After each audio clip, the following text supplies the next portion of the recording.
आज Doubtnut app download करें। Doubtnut पर अपने सभी गणित, रसायन विज्ञान, भौतिक विज्ञान और जीव विज्ञान के डाउट्स का करो सफाया। बस प्रश्न की फोटो खींचो, एक ही प्रश्न को क्रॉप करो और तुरंत वीडियो सोल्यूशन पाओ। अभी डाउनलोड करें। नमस्कार दोस्तों, दिया गया प्रश्न है संलग्न चित्र में प्रदर्शित चुंबकीय क्षेत्र बी में स्थित आयताकार कुंडली में वैद्युत धारा प्रवाहित हो रही है। तो पहला हमसे पूछा गया है कि कुंडली की चालक भुजाओं P Q, Q R, R S, S P पर यदि कोई बल कार्य कर रहे हो तो उनकी दिशाएं भी बताइए। अर्थात अगर देखिए दोस्तों, यह एक समान चुंबकीय क्षेत्र बी में उपस्थित है, ठीक है। जो हमारे चालक तार है आप देख सकते हैं वो कैसा है, वह है एस पी क्यू आर, ठीक है। तो अगर मैं बात करूं बल के लिए, तो अगर मैं सबसे पहले पी एस तार की बात करती हूँ, ठीक है, तार पी एस पे बात करती हूँ, तो तार पी एस पे क्या करेगा, बल कार्य करेगा कितना, एफ।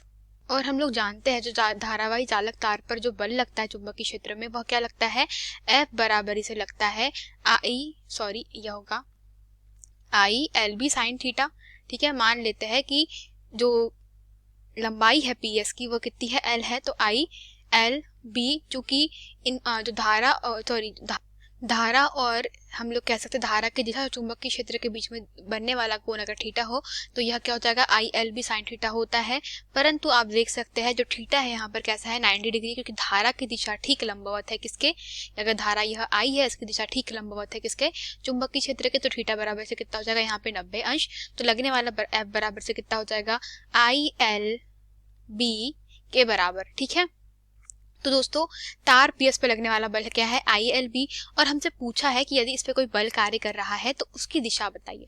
तो दोस्तों दिशा किससे निकालेंगे हम लोग फ्लेमिंग के बाएं हाथ के नियम से इसकी दिशा निकालेंगे।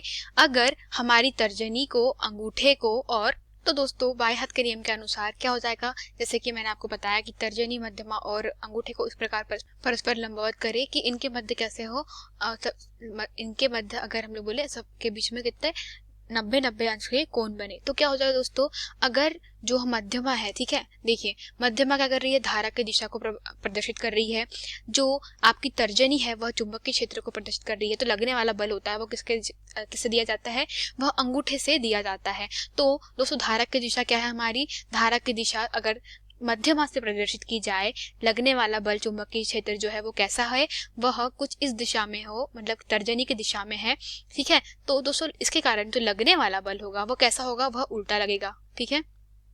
अर्थात जो लगने वाला बल है वह कैसा लगेगा, वह नीचे की ओर लगेगा, ठीक है, कागज के तल के लंबवत नीचे की ओर लगेगा, ठीक है।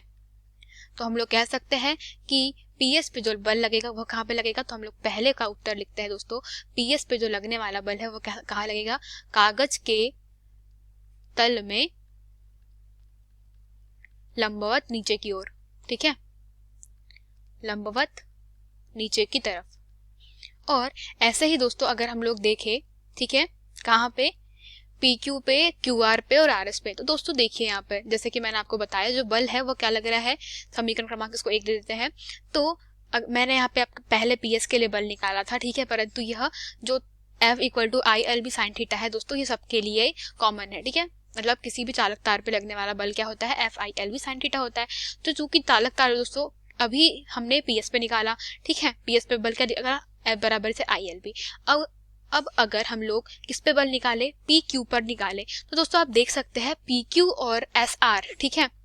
तो मैंने आपको बताया था कि पी क्यू और एस आर जो है दोस्तों, उसमें अगर आप देखें तो धारा का जो मतलब हमारा बल क्या होता है, एफ बराबरी से होता है I L B sine theta. चूंकि जो चुंबकीय क्षेत्र है और धारा की प्रवाह की दिशा है, इन दोनों के मध्य थीटा का मान कितना हो जाएगा, इस स्थिति में 0 डिग्री हो जाएगा, क्योंकि दोनों की दिशा कैसी है, एक ही है। तो यहाँ पे थीटा बराबर से 0 हो जाएगा, तो लगने वाला बल भी कैसा हो जाएगा, 0 हो जाएगा, क्योंकि एफ जो साइन थीटा बराबर से क्या होता है दोस्तों, वह होता है किसके बराबर, 0 के बराबर। तो लगने वाला बल भी कैसा हो जाएगा, 0 हो जाएगा, तो बल की दिशा भी नहीं रहेगी, अर्थात पी क्यू और आर एस पे कोई बल नहीं लगेगा। अब बात करते हैं क्यू आर पे, ठीक है। तो अब दोस्तों जो क्यू आर पे जो बल लगेगा, अगेन हम लोग क्या करेंगे, क्यू आर पे जो बल लगेगा वो भी कितना लगेगा, F बराबर से ILB ही लगेगा। ठीक है, अब जो दिशा रहेगी धारा की दोस्तों, जो बल की दिशा रहेगी वो कैसी रहेगी, फिर से फ्लेमिंग के, इसको मैं लिख देती हूँ यहाँ पर, फ्लेमिंग के बाएं हाथ के नियम से दिशा ज्ञात कर ली जाती है। ठीक है, बाएं हाथ के नियम से। ठीक है, अब यहाँ पे देखें दोस्तों, जो आपके धारा प्रवाह की दिशा है फिर से मध्यमा से दी जा रही है, जो चुंबकीय क्षेत्र है वो तर्जनी से दिया जा रहा है। तो अब लगने वाला बल कौन सा है, ऊपर की तरफ। ठीक है, और पहले कहाँ लग रहा था बल, हमारा जो बल था F वह ऊपर की तरफ लग रहा था, यहाँ पे क्या है, नीचे की तरफ लगेगा। तो यहाँ से क्या हो जाएगा दोस्तों, जो लगने वाला बल की दिशा क्या हो जाएगी, क्यू आर पे जो बल की दिशा है वो कैसी है, कागज के तल के लंबवत, कागज के तल के लंबवत। ठीक है, लंबवत ऊपर की तरफ। ठीक है, ऊपर की ओर। तो दोस्तों यह क्या था हमारे पास में, यह पहले प्रश्न का उत्तर था। दूसरे प्रश्न का उत्तर क्या हो जाएगा, अगर धारा का मान आधा कर दिया जाए। तो जैसे कि दोस्तों मैंने आपको बताया यहाँ पे, तो दूसरे प्रश्न के अनुसार जो F होता है वह किस पर निर्भर करता है, ILB पर निर्भर करता है। ठीक है, तो यहाँ पर अगर I का मान क्या कर दिया जाए, I से I/2 कर दिया जाए। ठीक है, तो इसको अगर मैं समीकरण क्रमांक 1 दे दूं और इसको मैं लिख दूं F बराबरी से ILB के बटे में 2 हो जाएगा। और यहाँ से अगर आप तुलना करें दोनों में दोस्तों, अगर मैं इसको F1 नाम ले दूं तो F2 नाम ले दूं, तो जो मेरे पास में F1 हो जाएगा दोस्तों, वह क्या हो जाएगा, वह हो जाएगा क्या हो जाएगा, वह हो जाएगा F1 के बटे में, सॉरी जो F2 है मेरा, वह क्या हो जाएगा F1 के बटे में 2, समीकरण क्रमांक 1 से। ठीक है, तो हम लोग क्या कह सकते हैं कि जो लगने वाला बल है, मतलब पहले जो बल था हमारा ILB, अब क्या हो जाएगा, वह आधा हो जाएगा। ठीक है, तो हम लोग कह सकते हैं अब लगने वाला बल क्या हो जाएगा, पहले वाले बल से आधा हो जाएगा। ठीक है, अगर धारा का मान भी आधा होगा तो बल भी कैसा हो जाएगा, आधा हो जाएगा।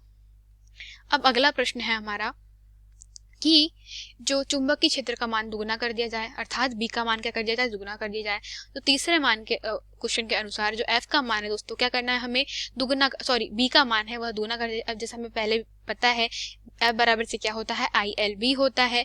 इस परिस्थिति में अगर B का मान क्या कर दिया जाएगा, दुगुना कर दिया जाए, अर्थात B को 2B कर दिया जाए, तो F का मान भी कैसा हो जाएगा, ILB लिख दूंगी मैं, और B का मान दुगुना कर दूं तो ये हो जाएगा 2ILB, जो किसके बराबर है दोस्तों, पहले वाले मान का दुगुना है। तो क्या हो जाएगा, हम लोग लिख सकते हैं इसीलिए जो बल है दोस्तों, ठीक है, F का मान, ये मेरा F है बल, तो जो बल है वो भी कैसा हो जाएगा, बल भी दुगना हो जाएगा।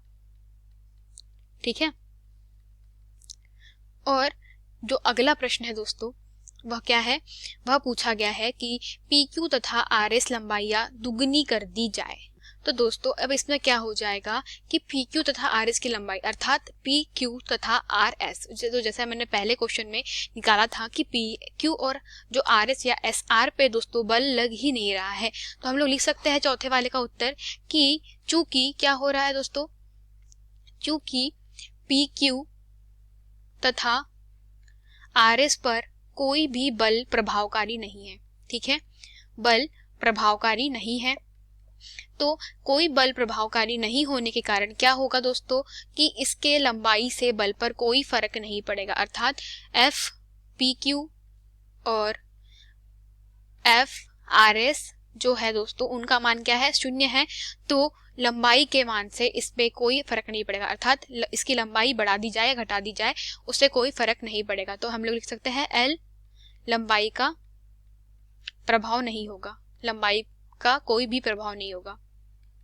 किस पर दोस्तों, सिर्फ PQ और RS पर। ठीक है, और अगर बात करते हैं हम लोग PS तथा QR की, तो इनकी लंबाई बढ़ने पर दोस्तों बल का मान भी बढ़ेगा, जैसे कि हम लोगों ने अभी तक के हल किया है, क्योंकि जो बल है वो किस पर निर्भर करता है, ILB पर निर्भर करता है। अब जो हमारे PQ तथा RS है उन पे क्या हो रहा है, बल ही नहीं लग रहा है, तो इसीलिए लंबाई का भी इस पे क्या होगा, कोई फर्क नहीं पड़ेगा। ठीक है, कोई प्रभाव नहीं पड़ेगा।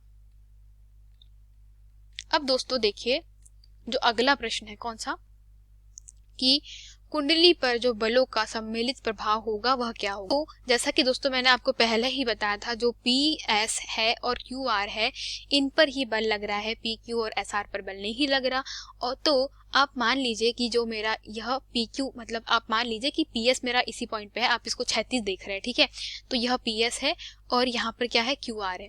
तो अब क्या होगा कि पी एस पे लगने वाला बल कैसा है, नीचे की ओर, और क्यू आर पे लगने वाला बल है दोस्तों लंबवत ऊपर की ओर, ठीक है, लंबवत ऊपर की ओर। तो अगर आप यहाँ पर एक इसकी अक्ष मान ले, तो आप देख सकते हैं कि क्या हो रहा है, इसमें एक बल युग्म लग रहा है विपरीत दिशा में। मतलब जो बल होता है वह कैसा लगता है, परस्पर बराबर और विपरीत दिशा में किसी पर्टिकुलर डिस्टेंस पे लगता है, एल पे लगता है, तो उसे क्या कहते हैं, बल युग्म कहते हैं। तो हम लोग कह सकते हैं कि इसका जो सम्मिलित प्रभावकारी जो सम्मिलित प्रभाव होगा वह कैसा होगा, एक बल युग्म होगा, ठीक है। तो हम लोग लिख सकते हैं 5वें के लिए कि जो प्रभावकारी जो प्रभाव होगा, सम्मिलित प्रभाव होगा, वह क्या होगा, वह बलयुग्म की भांति व्यवहार करेगा। क्योंकि पी एस और, क्योंकि देखिए जो चित्र में है हमारे पास में पी एस और क्यू आर पर क्या लग रहा है, पी एस और क्यू आर पर बल लग रहा है। तो पी एस पे जो बल लग रहा है वो कैसा लग रहा है, लंबवत ऊपर की तरफ। इसको मैं चित्र से दर्शा देती हूँ, ठीक है, तो सही रहेगा। मान लेते हैं कि ये हमारी कुंडली है, ठीक है दोस्तों। और तो पी एस पे क्या लग रहा है, पी एस पे बल लग रहा है हमारा नीचे की ओर, ठीक है। तो यहाँ पे बल कैसे कार्य कर रहा है दोस्तों, पी एस पे नीचे की ओर, और क्यू आर पे कैसा कार्य कर रहा है, यह ऊपर की ओर कार्य कर रहा है। अगर मैं इसको मुख्य अक्ष मान लूँ, ठीक है, इसको मुख्य अक्ष मान लूँ, तो आप देख सकते हैं यह क्या कर रहा है, यह इस पे बल युग्म कार्य कर रहा है, ठीक है, बल युग्म कार्य करेगा, जिसके कारण क्या हो जाएगी, जो हमारी कुंडली है वह चुंबकीय क्षेत्र में फ्लक्स में परिवर्तन के कारण क्या होगी, यह कैसा बल युग्म है, जो बल युग्म कार्य कर रहा है। तो इसके कारण क्या होगा, जो हमारी कुंडली है दोस्तों, जो हमारी जो आयताकार ये कुंडली है वो कैसी होगी, बल युग्म के प्रभाव के कारण क्या करेगी दोस्तों, घूमने लगेगी, प्रभाव के कारण तथा इससे क्या हो रहा है, जो दोस्तों जो नंबर ऑफ लाइन है वो भी कैसी हो रही है, बदल रही है। अर्थात जो चुंबकीय फ्लक्स है उसमें भी परिवर्तन हो रहा है, और चुंबकीय फ्लक्स में परिवर्तन होने के कारण भी क्या होगा कि फ्लक्स में जैसा ही परिवर्तन होगा तो उसमें क्या होगा, चुंबकीय क्षेत्र के कारण और बल युग्म के प्रभाव के कारण क्या होगी, यह कुंडली है वो कैसे लगेगी, घूमने लगेगी, ठीक है, घूमने लगेगी। और उसकी दिशा क्या हो जाएगी, घूमने लगेगी, उसकी दिशा हो जाएगी घड़ी की सुई की उल्टी दिशा में, ठीक है। तो यही हमारे प्रश्नों के उत्तर थे, धन्यवाद। कक्षा 6 से 12वीं से लेकर नीट, आईआईटी, जेई वो एडवांस के लेवल तक 1 करोड़ से ज्यादा छात्रों का भरोसा। आज ही डाउनलोड करें डाउटनेट ऐप या व्हाट्सएप करें अपने सारे डाउट्स 8400 400 400 पर।